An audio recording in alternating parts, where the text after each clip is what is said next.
Nah, saya mau bicara pada hal yang paling penting. Lelaki di rumah tangga itu punya kewajiban infak. Dalil Quran surah keempat ayat 34, paling kiri sebelah atas. Ar-rijalu qawwamuna 'alan nisa bima faddalallahu ba'dahum 'ala ba'din wa bima anfaqu min amwalihim. Tolong fokus di sini. Infak pertama, kepala keluarga kepada anggota keluarganya. Saat Dzulhijjah ini, coba antum evaluasi. Bukan hanya meningkatkan kuantitas infak. Saya tidak bicara uang belanja tambah misalnya, atau anak-anak tambah bekal, bukan.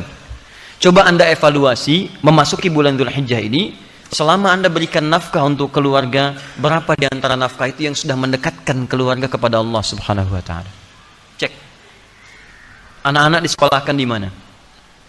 Antum capek-capek cari kerja, dibiayai, tiba-tiba setelah dewasa dia tidak bisa sholat. Jenazah tidak bisa menyolatkan antum. Antum meninggal tidak bisa mengafani antum. Apa investasi antum? Gak ada gunanya di situ. Hanya dunia saja. Kalau cuma mengangkat status dunia, antum ketinggalan. Yang belum beriman pun mereka sudah mengangkat anaknya demi status dunia. Anda pengen anak juara matematika, anak orang lain sudah dapat Nobel. Makanya saya katakan, kalau berlomba untuk urusan dunia itu kecil. Nilainya nggak ada. Celupkan air ke dalam gelas, angkat sedikit, tetesan pertamanya dunia. Cuman segitu nilainya. Tidak berlomba untuk akhirat. Begitu Anda lombakan anak Anda untuk akhirat, maka dia akan jadi pemenang termasuk dalam urusan dunianya. Ya, dunia itu seperti bayangan. Kalau antum kejar-kejar, capek, nggak akan ketangkap. Ayo silahkan kejar bayangan, pulang dari sini kejar tuh terus. Ya, capek antum. Caranya berbalik dari bayangan, maka bayangan akan mengikuti Anda. Cari akhirat, Anda tidak akan ketinggalan dunia. Silahkan cek orang-orang dulu, mereka penghafal Quran, ahli hadis, tapi ahli matematika juga, ahli fisika, ahli kimia, ahli macam-macam. Dan bukan aib kalau anak kita misalnya sekolah dalam umum, gak ada masalah, tapi hadirkan nilai Quran di dalamnya, hadirkan hadisnya.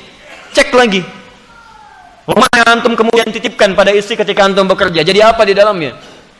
Cuman sekedar tidur, istirahat, masak dan sebagainya. Jangankan Anda yang belum beriman pun bisa menggunakan rumah seperti itu. Pernah nggak rumahnya dipakai zikir? Majlis ilmu, tempat untuk bermunajat kepada Allah, tempat untuk mendidik anak-anak yang dekat dengan Allah. Ada nggak ruangan untuk baca Quran untuk anak-anak? Ada nggak contoh untuk sholat berjamaah? Ada nggak si kecil punya sajadah? Jangan-jangan anak nggak bisa sholat bukan karena mereka sulit diminta sholat, karena antum nggak pernah memfasilitasi dengan infak itu supaya mereka sholat. Coba lihat pakaiannya, pernah nggak berikan pakaian khusus untuk sholat? Coba lihat kelengkapannya, jangan-jangan di kamarnya cuma novel yang dikoleksi, bacaan Quran tidak pernah ada, mushaf tidak ada. Bagaimana Anda bisa berdoa menjadikan anak yang soleh sementara Anda tidak memfasilitasi anak Anda untuk soleh? Coba lihat kendaraan antum sebelum masuk ke dalam bulan-bulan ini. Dari sekian hidup antum dititipkan kendaraan, berapa kali antum gunakan untuk ibadah? Dan itu akan ditanya. Tus'aluna yawma idzin 'anil na'im. Antum akan ditanya setiap tetes nikmat yang antum dapati. Itu titipan. Berapa banyak digunakan untuk ibadah? Pulang buka pakaian, lihat koleksi. Buka kemudian lihat kendaraan dan sebagainya. Dibandingkan dengan urusan-urusan dunia, berapa digunakan untuk kepentingan ibadah di hadapan Allah Subhanahu wa Ta'ala. Makanya saya katakan modifikasi isinya dari sejak sekarang. Antum punya kendaraan, mobil misalnya, isikan murotal Quran di dalamnya. Berangkat kemana-mana itu jadi saksi di hadapan Allah. Jadi saksi itu. Antum dengarkan tausiah, dengarkan Quran di situ. Ya pakai motor misalnya, gunakan untuk yang baik-baik dan seterusnya. Itu luar biasa. Dan itu indah. Kalau nggak percaya coba. Bikin visi dari sekarang, perbaiki keluarga, nafkah yang digunakan, gunakan untuk kepentingan nilai-nilai kebaikan sebagai tuntunan syariat. Maka Allah akan titipkan keberkahan di dalamnya.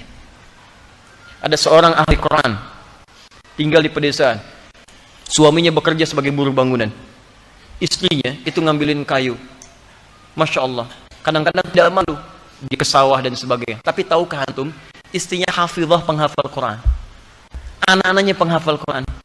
Suami pulang ke rumah cuma 500.000 dibawa, tapi tidak pernah ada keluhan di lisannya. Yang dia katakan, Masya Allah, Alhamdulillah, Abi bawa uang banyak sekali. Setiap tamu datang dimuliakan oleh beliau, makanannya, segalanya, macam-macam, ada keberkahan di dalamnya. 500.000 tahan dalam sebulan, disebut banyak, dan ada keberkahan di dalamnya. Antum 5 juta, 15 juta masih merasa kurang, butuh berapa lagi?